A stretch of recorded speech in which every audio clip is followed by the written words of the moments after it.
It's the life of the party. It helps us unwind, and it goes great with steak. It's more than a drink, it's a passion. But have you ever wondered how wine is made? On this field trip, we'll explore the wonderful world of wine.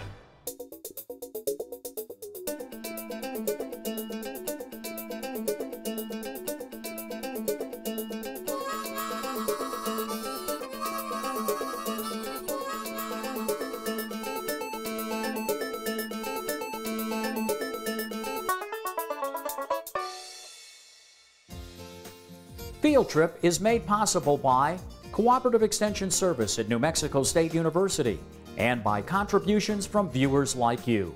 Thank you. The United States is one of the largest wine producers in the world, and with so many wine varieties available to us, it can take a lifetime to explore the complexities of wine.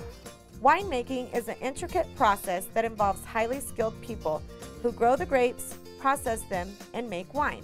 It's a product that reaches a wide consumer base. It can be high-priced or very affordable. It takes quite a bit of work, especially in this area, to grow grapes. It's not the same way to grow grapes in Europe, in France or Italy or in California. Here we have our challenges. Many people consider wine a luxury, especially in this country, but in European countries, wine is food. As long as we consider it a luxury, we sometimes don't look at the $5 and $10 bottles of wine and say, gee, there's something good here for me.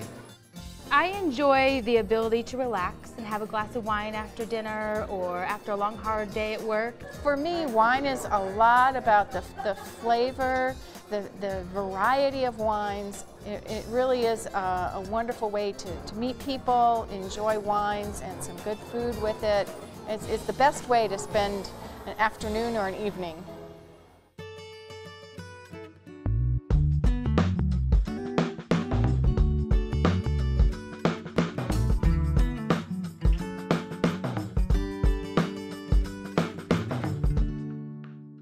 Wine has a rich history and has played an important role in many cultures throughout time.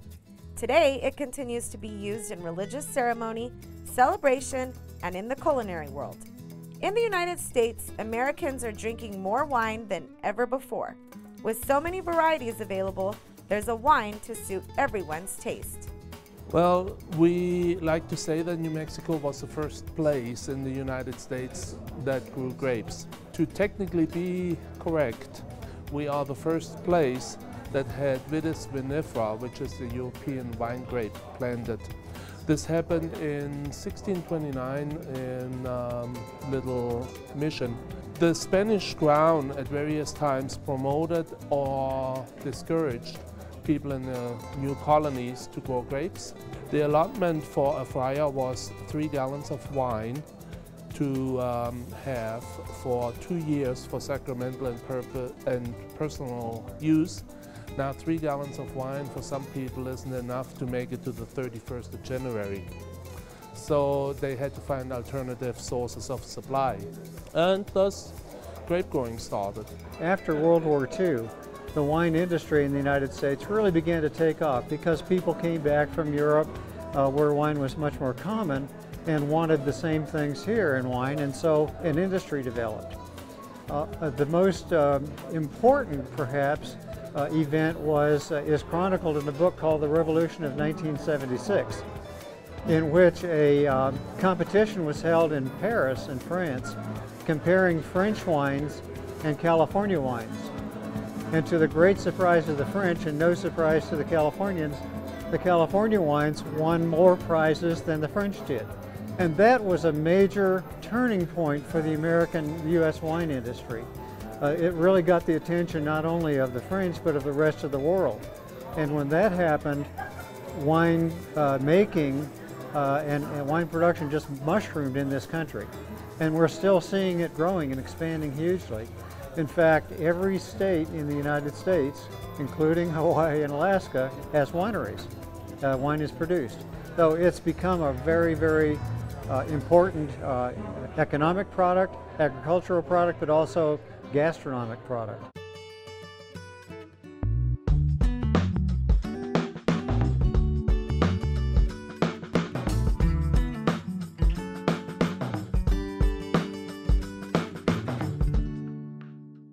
Each grape variety is unique, giving wine its rich flavor. A wine can also be classified by the region the grapes are grown. In this country, we go by the grape type. In France and in Italy, it's regional wine. So Tuscany in Italy produces Chianti.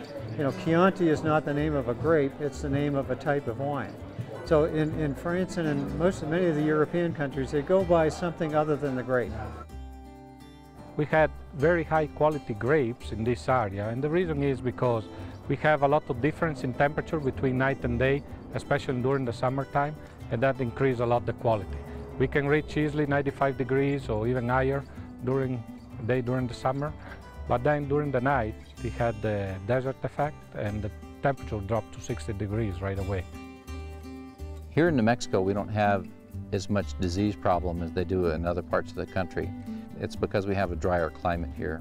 The Mesilla Valley is a really, really perfect place to grow grapes, as the Spaniards showed us 300 years ago.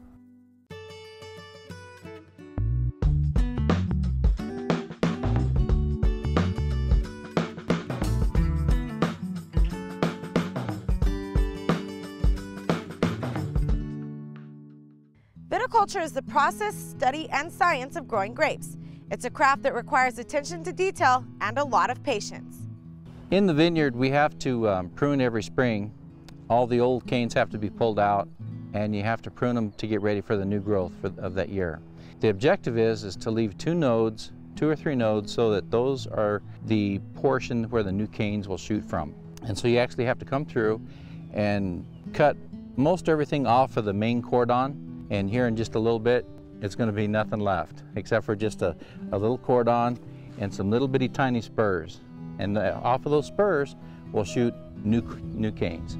Grapes really love to be cut back because that's the part that makes them get vigorous and keep growing more and more and give you fruiting canes. If you don't cut them back, then they get lazy, they don't put out fruit as much, and so that's objective, is to make sure that we get plenty of fruit to make plenty of wine.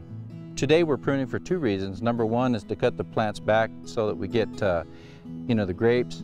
We're also cutting these canes right here so that they're going to make new plants for us. There are 2 ways that you can reproduce plants. You can go in the vineyard and cut a piece of growth from the vineyard and stick it on the ground and make it root, and you produce a new plant. But that is just a plant of their own root. The grafting is a little bit different. You can still get the material from the vineyard and you graft it into rootstock. We are doing that because we want the plant to be resistant to different problems that we can have on the soil. Soils, unfortunately, they come with diseases too. So having a plant grafted into the rootstock, and that particular rootstock is resistant to that particular disease, make the plant survivable. We cut the rootstocks from the field and we bring it in and we size it at about 15 inches long. At the same time, we collect the material from the vineyard, from the different varietals, and we bring it into and we cut it in little pieces. If you notice, we start from the beginning with clipping the tip of the rootstocks because we want to have a straight and fresh cut. From there, we go straight to the machine, then it makes the cut into the rootstock. The guy that is next to the first guy is the guy that is responsible to make the cuts into the what they call scions or varietals. At that point, we bring all that material into the table, and I have several people here that they try to match the 2 sizes and put the 2 sizes together. When the graft is done, we bring the plant to the waxing machine, and there's a guy there, then he waxes it at about 180 degrees, and we cool it down right away so you don't have extra damage on it, and we put in those boxes. And to keep the material in good shape, we had to keep it in a cold storage. This is the final product. These are the plants that we produced the year before. And now you can see, this is the rootstock. Then it's already rooted out. Here's the grafted point. And this is the varietal that we grafted to the rootstock, and this was the growth that came out from the varietal. We check it, the grafted point. We bend the plant like that to see if the callus is firm. We take the plants where it discloses what kind of varietal it is and which kind of rootstock and which clone is that. The first stage, of course, that we look at is fruit set, and then once these berries that we see here are large enough to close the cluster. Soon thereafter, they start turning color. And here we see the difference between the blooming cluster right here and the cluster that already has fruit set. Now, this cane is a little bit behind, and we also see here that we have too many clusters, too much potential grub on this. So what I'm going to do is we'll thin, and when we thin, we take off the clusters that are higher. The clusters that are lowest on a cane will provide us with the best, highest quality fruit. Somebody has to come through here now and actually position these canes between the wires. If we do not do that, they will fall down and they will build what we call a cloak over these grapes and prevent sun exposure. We like some sun exposure. We do not want to have them burned, but if they get sun exposure early on, then they don't get sunburned. If they stay in the shade all the time, they will get sunburned if you all of a sudden remove the shade. What we will show here is basically how we thin, and this is already a little late in the season to do this kind of work, but nevertheless it needs to be done because we want air and light coming in to where the grapes are later. If we do not do this, again we would lose these lower branches, and the lower branches are important for ripening, or the lower leaves are important for ripening and for the quality of the wine.